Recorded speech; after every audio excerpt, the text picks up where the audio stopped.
Magsilihod po tayo at ating dasalin ang panalangin sa mabathalang awa. Sa ngalan ng Ama, ng Anak at ng Espiritu Santo. Amen.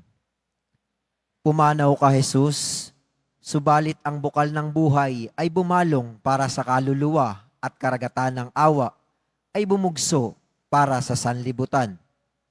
O bukal ng buhay, walang hanggang awa ng Diyos, yakapin mo ang sangkatauhan at ibuhos mong ganap ang iyong sarili para sa aming lahat.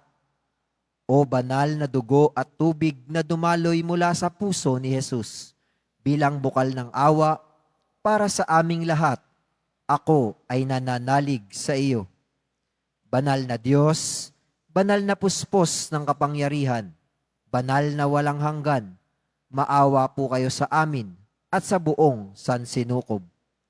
Banal na Diyos, banal na puspos ng kapangyarihan, banal na walang hanggan, maawa po kayo sa amin at sa buong sansinukob. Banal na Diyos, banal na puspos ng kapangyarihan, banal na walang hanggan, maawa po kayo sa amin at sa buong sansinukob. Amen.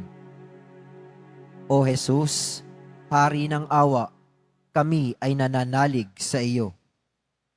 Pagpalainawa tayo ng Panginoon, ligtas mula sa lahat ng kasamaan, at akayin tayo sa buhay na walang hanggan. Amen.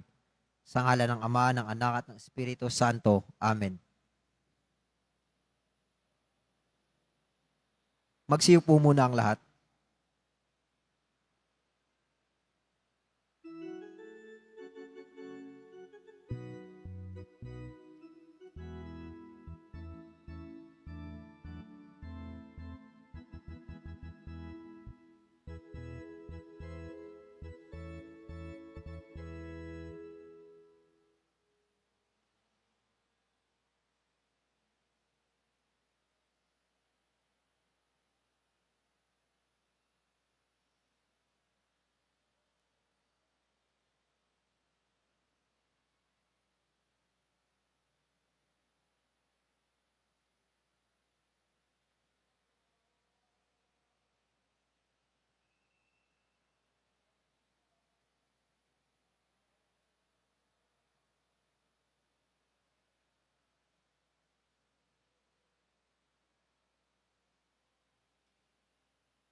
Magsitayo po ang lahat.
Sa ngalan ng Ama at ng Anak at ng Espiritu Santo. Amen. Ang pagpapala ng ating Panginoong Jesucristo, ang pag-ibig ng Diyos Ama, at ang pag-ipagkaisa ng Espiritu Santo, nawa ay sumayinyong lahat. At sumaiyo rin. Mga kapatid, tinipon tayo bilang kaanib ng angkan ng Diyos. Kaya dumulog tayo sa ating mawaing Panginoong nagpapatawad ng lubos. Sinugong tagapagpagaling na sa mga nagsisisi, Panginoon, kaawaan mo kami. Panginoon, kaawaan mo kami. Dumating na tagapag-anyayang mga makasalanan ay magsisi. Kristo, kaawaan mo kami. Kristo, kaawaan mo kami. Nang kaluklok ka sa kanan ng Diyos Ama para ipamagitan kami. Panginoon, kaawaan mo kami. Panginoon, kaawaan mo kami. Kaawaan tayo ng makapangyarihang Diyos, patawarin tayo sa ating mga kasalanan, at patnubayan sa buhay na walang hanggan. Amen. Manalangin tayo.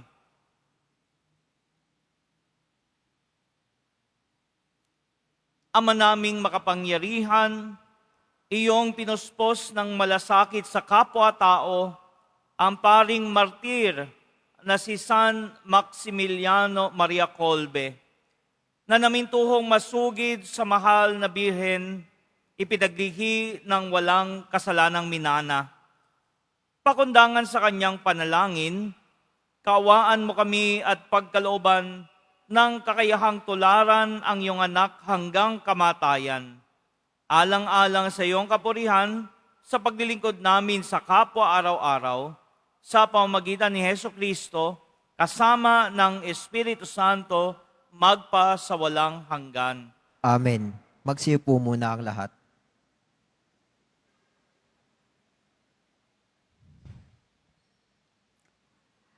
Pagbasa mula sa aklat ni Propeta Ezekiel. Sinabi sa akin ng Panginoon, Tao, ipamukha mo sa Jerusalem ang kanyang kasuklam-suklam na gawain. Sabihin mong ipinasasabi ng Panginoon na kanyang Diyos, Ikaw ay mula sa Kanaan, Amoreo ang iyong ama, at Hitea ang iyong ina. Nang ikaw ay isilang, hindi ka pinutulan ng pusod, ni pinaliguan, ni kunuskus ng asin, ni binalot ng lampin. Walang nag-ukol ng panahon upang gawin sa iyo ang isa man sa mga bagay na dapat gawin. Wala man lamang naawa sa iyo, basta ka na lamang inilapag sa lupa nang ikaw ay isilang. Nadaanan kitang kakawag-kawag sa sarili mong dugo. Sinabi ko sa iyo noon na mabubuhay ka at lalaking tulad ng mga halaman sa parang. Lumaki ka na nga at naging dalaga. Maganda ang iyong dibdib, mahaba ang iyong buhok, ngunit ikaw ay hubad. Nang madaanan kita uli, nakita kong ikaw ay ganap ng dalaga, at ibinalabal ko sa iyo ang aking kasuotan upang matakpan ang iyong kahubaran. Nangako ako sa iyo ng buong katapatan. Nakipagtipan ako sa iyo at ikaw ay naging akin. Pinalaguan kita, nilinis ko ang dugo mo sa katawan, at pinahirang kita ng langis. Dinamtang kita ng may magagandang burda at sinuutan ng sandalyas na balat. Binalot kita ng pinong lino at damit na seda. Sinuotang kita ng pulseras sa magkabilang braso at binigyan ng kwintas. Binigyan din kita ng hikaw sa ilong at tenga. Pinutuan kita ng isang magandang korona. Nagayakan ka ng alahas na pilak at ginto. Ang kasuotan mo'y pinong lino, piling seda, at telang nabuburdahan ng maganda. Ang pagkain mo'y yari sa pinakamainam na harina. Pulot pukyutan at langis ang iyong inumin. Lumaki kang walang kasing ganda at nalagay sa katayuan ng isang reyna. Natanyag sa lahat ng bansa ang iyong kagandahan, pagkat lalo itong pinatingkad ng mga palumuting iginayak ko sa iyo. Ngunit naging palalo ka dahil sa iyong kagandahan. Ano pat nabuyo ka sa pagiging patotot at ang sarili mo'y pinaaangkin mo sa lahat ng makita mo. Gayunman, hindi ko na rin kalilimutan ang ginawa kong tipan sa iyo nang ikaw ay bata pa. Ngayon ay gagawa ako ng tipan para sa atin. Hindi ito masisira kailanman. Sa sandaling ipatawad ko ang lahat mong kasalanan, matitikom ang bibig mo dahil sa laki ng kahihiyan. Ang salita ng Diyos. Salamat sa Diyos. Galit ng Diyos ay naparam, pinatawad niya ang tanan. Galit ng Diyos ay naparam, pinatawad niya ang tanan. Ang Diyos ang siyang nagliligtas sa akin. Tiwalang-tiwala ako at wala muntimang pangamba. Sapagkat ang puon ang lahat sa akin. Siya ang aking awit, ang aking kaligtasan. Malugod kayong sasalok ng tubig sa batis ng kaligtasan. Galit ng Diyos ay naparam, pinatawad niya ang tanan. Magpasalamat kayo sa puon, siya ang inyong tawagan. Ipaalam ninyo sa mga bansa ang kanyang ginawa. Ipahayag ninyo ang kadakilaan ng kanyang pangalan. Galit ng Diyos ay naparam, pinatawad niya ang tanan. Umawit kayo ng papuri sa puod, sapagkat kahanga-hanga ang kanyang mga ginawa. Ipahayag niyo ito sa buong daigdig.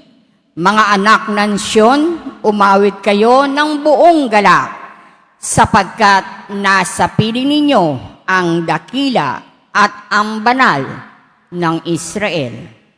Galit ng Diyos ay naparam, pinatawad niya ang tanan. Magsitayo na po ang lahat.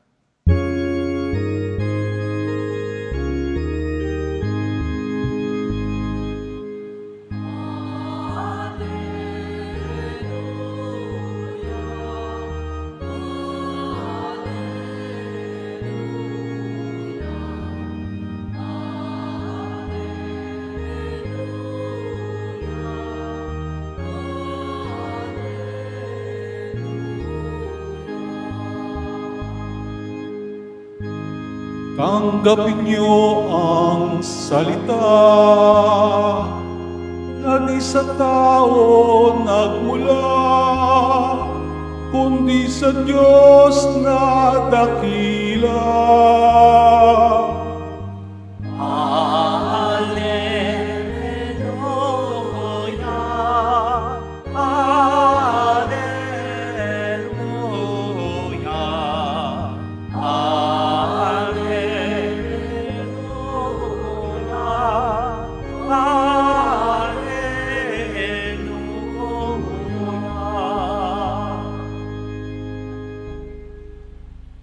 Sumainyo ang Panginoon. At sumaiyo rin. Ang mabuting balita ng Panginoon ayon kay San Mateo. Papuri sa iyo, Panginoon. Nung panahong yon, may mga pariseyong lumapit kay Jesus at tinangkang siluin siya sa pamamagitan ng tanong na ito. Naayon ba sa kautusan na hiwalayan ng lalaki ang kanyang asawa sa kahit anong kadahilanan? Sumagot si Jesus, hindi pa ba ninyo nababasa sa kautusan na sa pasimula ay nilalang sila ng may kapal, lalaki at babae? At sinabi, dahil dito, iiwan ng lalaki ang kanyang ama't ina at magsasama sila ng kanyang asawa at sila'y magiging isa. Kaya't hindi na sila dalawa, kundi isa. Ang pinagsama ng Diyos ay huwag paghiwalayin ng tao. Tinanong siya ng mga Pariseyo, bakit po iniutos ni Moises na bigyan ng lalaki ang kanyang asawa ng kasulatan sa paghihiwalay bago hiwalayan iyon? Sumagot si Jesus, dahil sa katigasan ng inyong ulo, kaya ipinahintulot ni Moises na hiwalayan ninyo ang inyong asawa. Subalit hindi gayon sa pasimula. Kaya sinasabi ko sa inyo, sino mang lalaking humiwalay sa kanyang asawa sa anumang dahilan liban sa pakikiapid at mag-asawa ng iba ay nangangalunya. At ang mag-asawa sa babaeng hiniwalayan ay nangangalunya rin. Sinabi ng mga alagad, kung ganyan po ang kalagayan ng lalaki sa kanyang asawa, mabuti pang huwag nang mag-asawa. Sumagot si Jesus, hindi lahat ay makatatanggap ng simulaing yan, kundi yaon lamang pinagkalooban ng Diyos. Sapagkat may iba't ibang dahilan kung bakit may mga lalaking hindi makapag-asawa. Ang ilan, dahil sa kanilang katutubong kalagayan. Ang iba, dahil sa kagagawan ng ibang tao, ay nagkagayon sila. Mayroon namang hindi nag-aasawa, alang-alang sa ikauunlad ng paghahari ng Diyos. Ang makatatanggap ng simulaing ito ay tumanggap nito. Ang mabuting balita ng Panginoon. Pinupuri ka namin, Panginoong Heso Kristo. Magsiupo muna tayong lahat. Mga kapatid, napakahirap nung pagbasa natin na ibinibigay sa atin ng araw na ito ng Biyernes ng ating pagdidebosyon sa Nuestro Padre Jesus Nazareno, sapagkat ito'y patungkol sa pag-aasawa. Siyempre, alam na natin, tinuturo na simbahan na hindi kailanman maaring maghiwalay ang nag-asawa. Alam nating lahat yan. At yung napakinggan natin ngayon sa Ebanghelyo, ito mismo ang salita ng Diyos na tumutukoy sa turo ng ating Panginoong Hesus Nazareno tungkol sa pagsasama ng lalaki at babae sa sakramento ng kasal.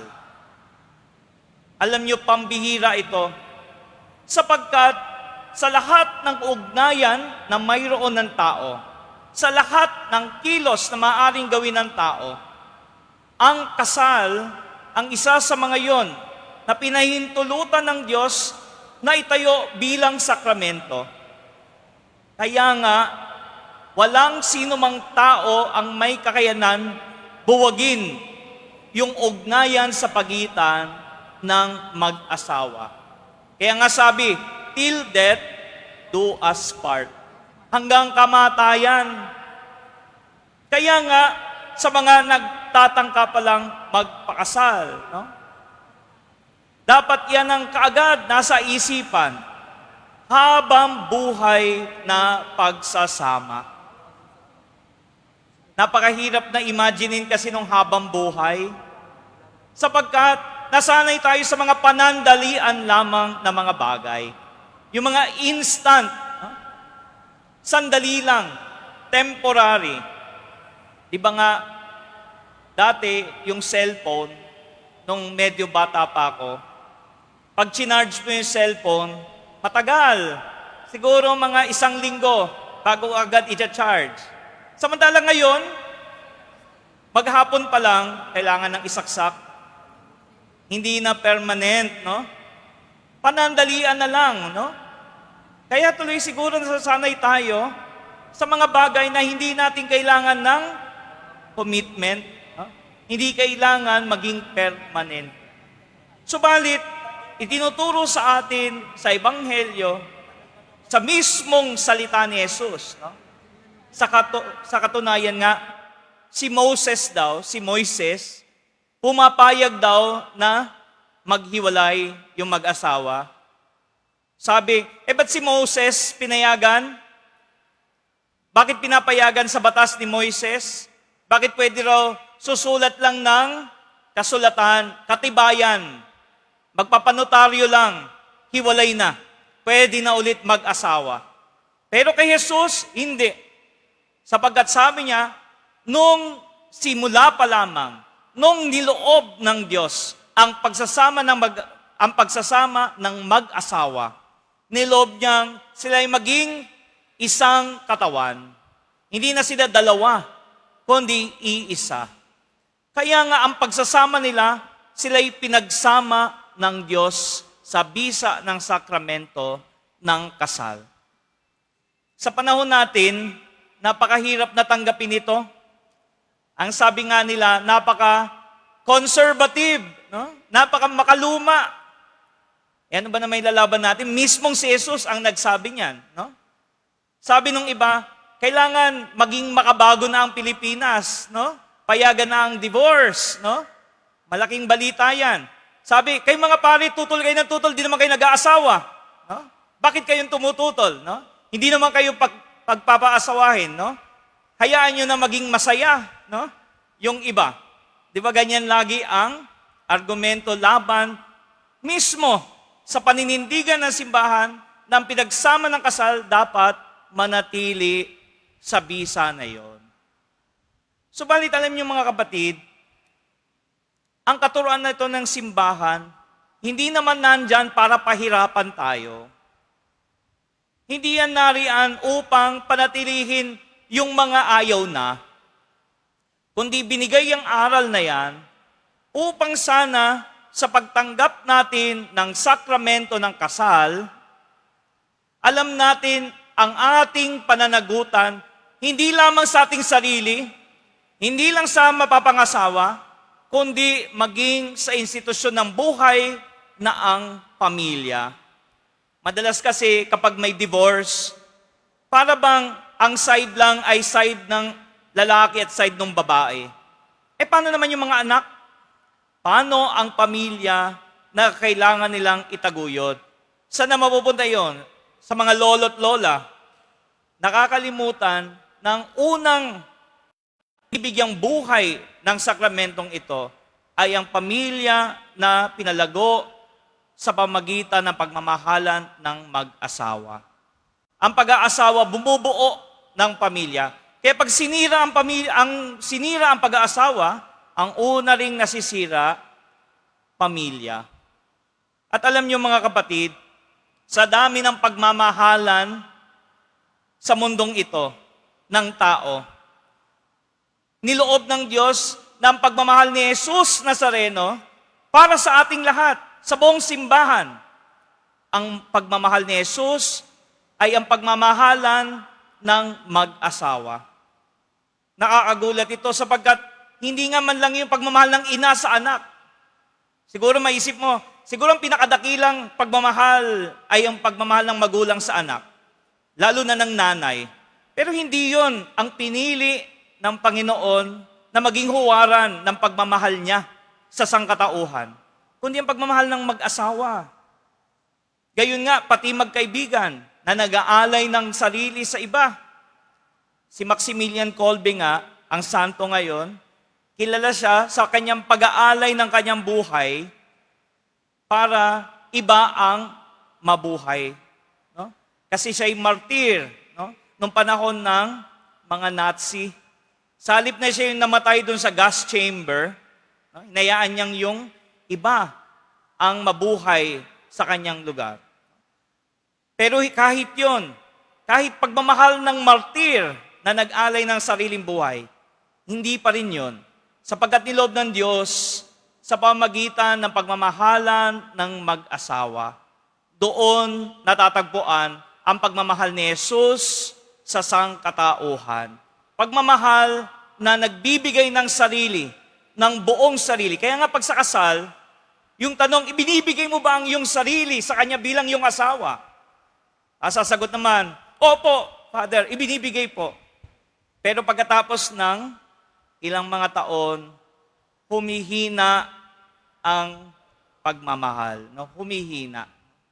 Kaya nga mga kapatid, ito yung hamon sa atin. No? Paanong itataguyod ang institusyon ng pag-aasawa, ng kasal, na iniangat ng ating Panginoon bilang sakramento?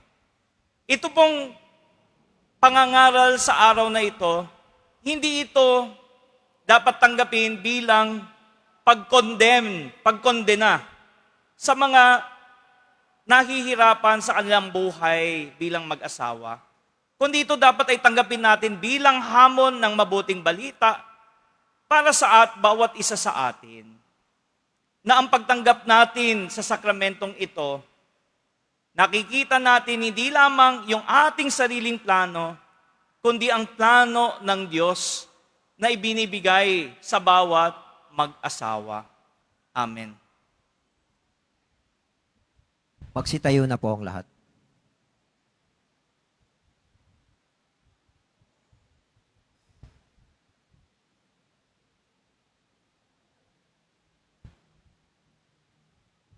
Minamahal kong mga kapatid, nakikilahok sa paglilikha ng Diyos ng bagong buhay ang mga may asawa at may bahay. Ialay natin ang ating mga panalangin ngayon para sa mga magulang at mga anak. Panginoon, punuin mo ng iyong pag-ibig ang aming mga tahanan. Panginoon, punuin mo ng iyong pag-ibig ang aming mga tahanan. Ang simbahan naway tunay na maituro sa kanyang mga miyembro ang totoong dangal ng kasal at tulungan ang mga mag-asawa na manatiling magkasama sa banal nilang buhay may asawa. Manalangin tayo. Panginoon, punuin mo ng iyong pag-ibig ang aming mga tahanan. Ang mga pinuno ng gobyerno at mga mambabatas naway magpatupad ng mga batas at tuntunin na nagtatatag ng tahanan at hindi sumisira nito. Manalangin tayo. Panginoon, punuin mo ng iyong pag-ibig ang aming mga tahanan. Ang mga dumaranas ng mga pagsubok sa kanilang buhay may asawa, naway makatanggap ng biyaya na makapagsumikap isa buhay ang kanilang mga pangako. Manalangin tayo. Panginoon, punuin mo ng iyong pag-ibig ang aming mga tahanan. Ang mga pamilyang nasira dahil sa diborsyo at paghiwalay, naway makatagpo ng suporta at pangunawa sa kanilang kapwa-tao, sa kanilang komunidad.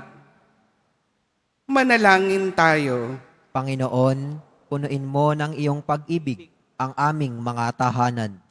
Ang mga yumao nating mga kamag-anak at kaibigan, naway magtamo ng kaligayahan at kapayapaan sa walang hanggang katahanan ng Diyos.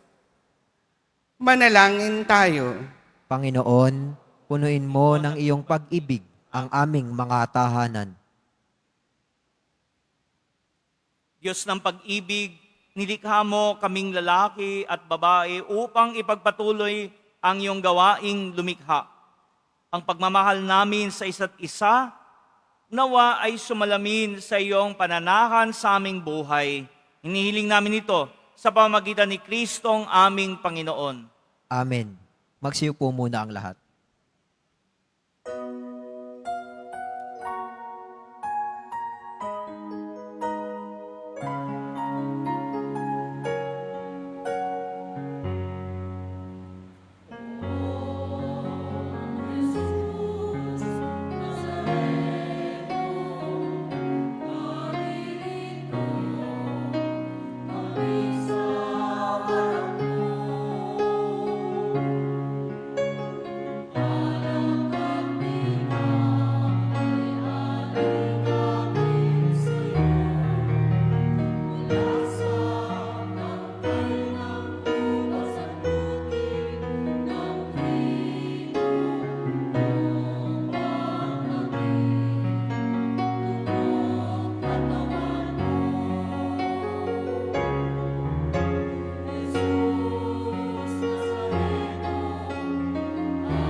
Magsitayo po ang lahat. Manalangin kayo mga kapatid upang ang paghahain natin ay kalugdan ng Diyos amang makapangyarihan. Tanggapin nawa ng Panginoon itong paghahain sa iyong mga kamay, sa kapurihan niya at karangalan, sa ating kapakinabangan at sa buong sambayanan niyang banal. Ama naming mapagmahal, ang aming paghahain ng mga alay sa iyo, kami ay nagpapakumabang sa pagdalangin upang alinsunod sa halimbawa ni San Maximiliano Maria Kolbe, mahubog kami sa pag-aalay ng aming buhay sa iyong kamahalan sa pamagitan ni Jesucristo kasama ng Espiritu Santo magpa sa walang hanggan. Amen.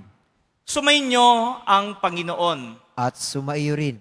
Itaas sa Diyos ang inyong puso at diwa.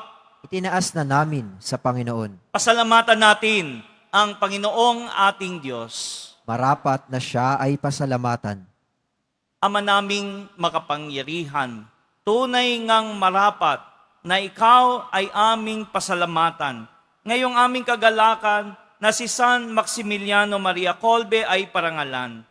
Siya'y kapanalig naming may paninindigan na ikaw ay ipahayag kahit siya'y mamatay, sapagkat minarapat mong kanyang matularan ang iyong anak na naghain ng sariling buhay. Tulad ng naganap sa iyong anak, ang dugo ng mga martir ay dumanak, hindi dahil sa katatagang likas, kundi dahil sa iyong bigay na lakas. Kaya kaisa ng mga anghel na nagsisiawit ng papuri sa iyo nang walang humpay sa kalangitan, kami nagbubunyi sa iyong kadakilaan.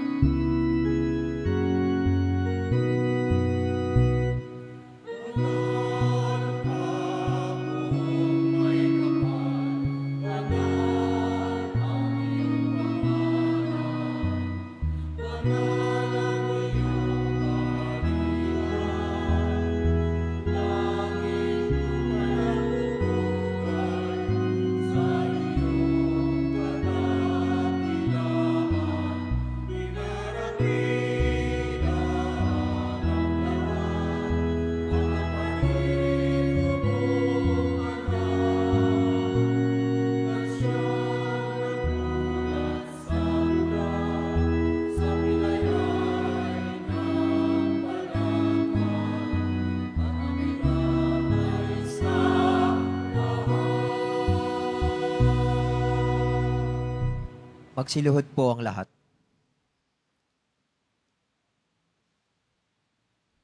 Ama naming banal, ikaw ang bukal ng tanang kabanalan, kaya't sa pamamagitan ng iyong Espiritu, gawin mong banal ang mga kaloob na ito upang para sa amin ay maging katawan at dugo ng aming Panginoong Heso Kristo.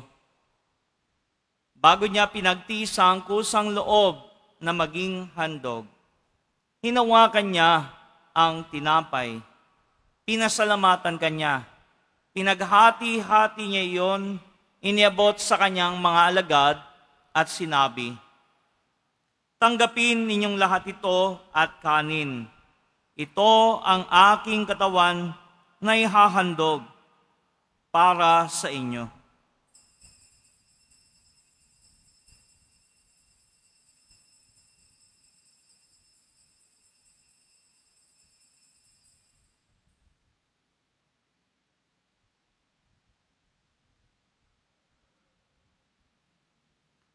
Gayun din naman nung matapos ang hapunan, hinawakan niya ang kalis. Muli kanyang pinasalamatan. Iniabot niya ang kalis sa kanyang mga alagad at sinabi, "Tanggapin ninyong lahat ito at inumin. Ito ang kalis ng aking dugo, ng bago at walang hanggang tipan. Ang aking dugo na ibubuhos para sa inyo at para sa lahat sa ikapagpapatawad ng mga kasalanan. Gawin ninyo ito sa pag-alala sa akin."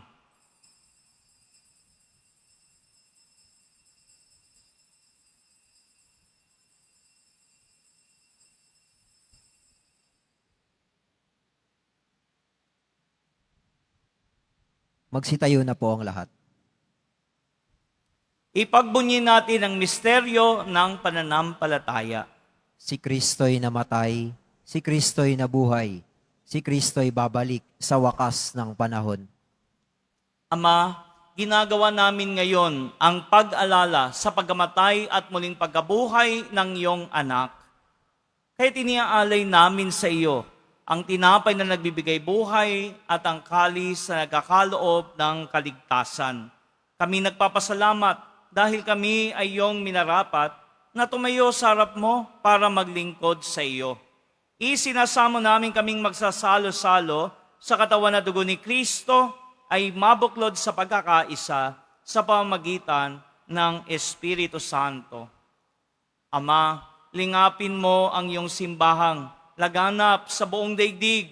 Puspusin mo kami sa pag-ibig kaysa ni Leon na aming Papa at ni Jose na aming Obispo at ng Tanang Kaparian. Alalahanin mo rin ang mga kapatid naming nahimlay na may pag-asang sila'y muling mabubuhay, gayon din ang lahat ng mga pumanaw. Kawaan mo sila at patuloyin sa iyong kaliwanagan. Kawaan mo at pagidapatin kaming lahat na makasalo sa iyong buhay na walang wakas. Kaisa ng mahal na Birheng Maria, na ina ng Diyos, ng kabiyak ng puso niyang si San Jose, kaisa ng mga apostol, ni San Juan Bautista at ng lahat ng mga banal na namuhay dito sa daigdig ng kalugod-lugod sa iyo, may pagdiwang nawa namin ang pagpupuri sa ikararangal mo sa pamamagitan ng iyong anak, naming Panginoong Heso Kristo. Sa pamamagitan ni Kristo, kasama niya't sa Kanya, ang lahat ng parangal at papuri ay sa iyo, Diyos Amang makapangyarihan, kasama ng Espiritu Santo, magpasawalang hanggan.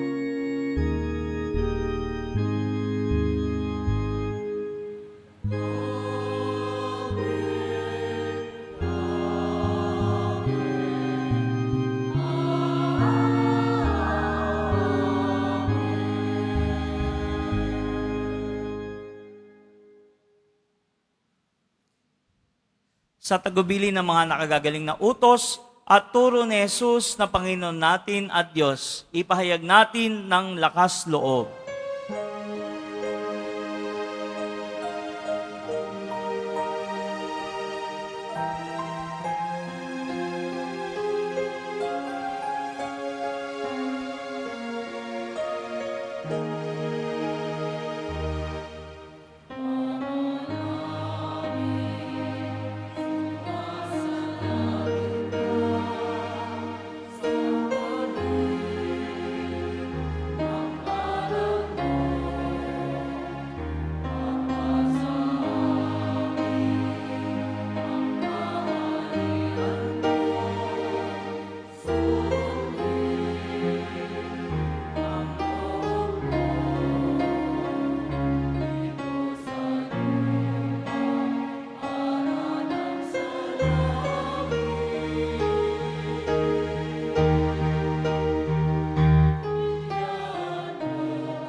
Inihiling namin kami adya sa lahat ng masama, pagkalooban ng kapayapaan araw-araw, iligtas sa kasalanan at ilayo sa lahat ng kapamakan, samantalang aming pinananabikan na dakilang araw ng pagpapahayag ng tagapagligtas naming si Heso Kristo.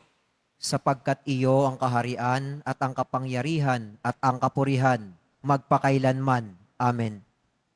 Panginoong Heso Kristo, sinabi mo sa iyong mga apostol, kapayapaan ang iniiwan ko sa inyo, ang aking kapayapaan ang binibigay ko sa inyo. Tunghayan mo ang aming pananampalataya at huwag ang aming mga pagkakasala. Pagkalooban mo kami ng kapayapaan at pagkakaisa, ayon sa iyong kalooban, kasama ng Espiritu Santo, magpa sa walang hanggan. Amen. Ang kapayapaan ng Panginoon ay laging sumainyo. At sumaiyo rin. Magbigayan kayo ng tanda ng kapayapaan sa isa't isa. Kordero ng Diyos na nag-aalis ng mga kasalanan ng sanlibutan, maawa ka sa amin. Kordero ng Diyos na nag-aalis ng mga kasalanan ng sanlibutan, maawa ka sa amin. Kordero ng Diyos na nag-aalis ng mga kasalanan ng sanlibutan, ipagkaloob mo sa amin ang kapayapaan. Magsiluhod po ang lahat.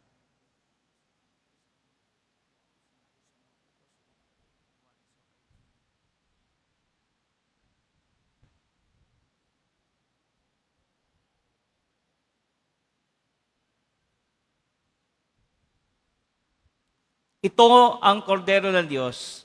Ito ang nag-aalis ng kasalanan ng sanlibutan. Mapalad ang mga inyayahan sa kanyang piging. Panginoon, hindi ako karapat-dapat na magpatuloy sa iyo, ngunit sa isang salita mo lamang ay gagaling na ako.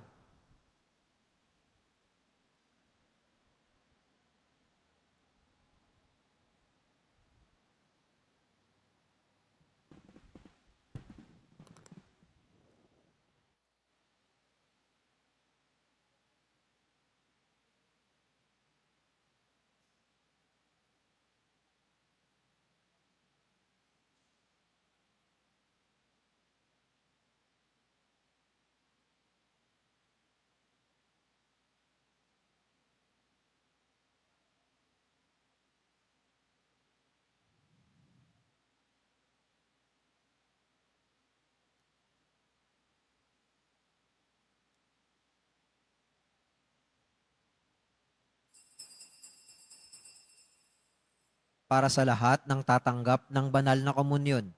Sasagot po tayo ng amen. Pagkasabi ng pari o ng lay minister ng katawan ni Kristo at isubo agad sa bibig bago umalis sa harapan ng pari o lay minister. Sumunod po tayo.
Mga paalala sa mga nagsisimba. Pagkatapos ng misa, babasbasan po ang lahat ng banal na tubig. Pinakikiusapan ang lahat na manatili lamang muna sa inyong mga lugar. Tanging sa Quezon Boulevard o sa Plaza San Juan lamang ang labasan ng lahat. Sumunod po tayo. Maraming salamat po sa inyong pagdalaw at pagsisimba sa Basilica Menor at Pambansang Dambana ni Jesus Nazareno. Magsiluhod po tayo at ating dasalin ang panalangin sa mahal na Poong Jesus Nazareno. Mahal na Poong Jesus Nazareno, banal ang iyong pangalan, dinadakila at pinasasalamatan ka namin. Nagpakababa ka at sumunod sa kalooban ng Ama. Pinasan mo ang krus at nag-alay ng buhay para sa aming kaligtasan. Tanggapin mo ang aming dasal at sakripisyo.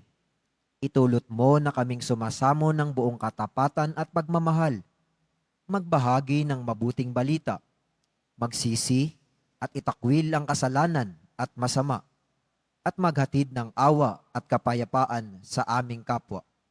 Ipinagkakatiwala namin sa iyo ang lahat-lahat sa amin. Ipinapanalangin namin ang mga nangangailangan ng iyong tulong. Ipinapaubaya namin sa iyo ang aming mga kahilingan.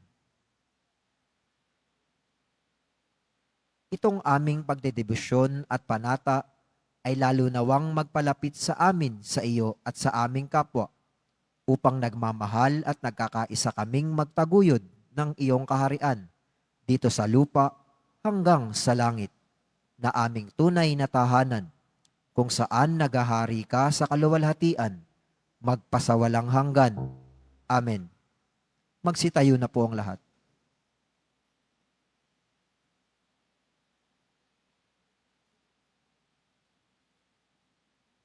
Sumainyo ang Panginoon.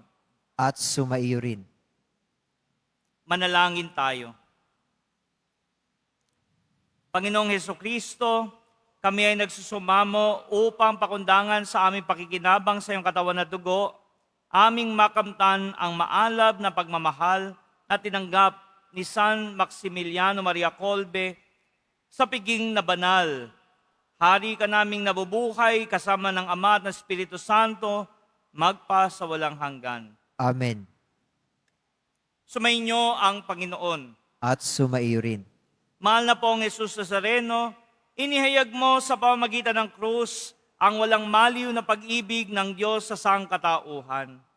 Pakinggan mo ang mga kailangan, lalo na para sa mga nangangailangan ng iyong tulong at awa. Makamtan nawa namin ang iyong kasagutan na may utang na loob na tinatanaw. Basbasan din po ninyo ang mga daladala ng imahen at dasalan upang lalo kaming manalangin at magtiwala. Sa pamagitan ng bendisyong ito, naway lalo kaming maging mapaglingkod, masunurin at tapat sa iyo, naming malulhating Panginoon, magpa sa walang hanggan. Amen. Pagpalain nawa kayo ng makapangyarihang Diyos, Ama at Anak at Espiritu Santo. Amen. Humayo kayong taglay ang kapayapaan ng Poong Jesus Nazareno. Salamat sa Diyos.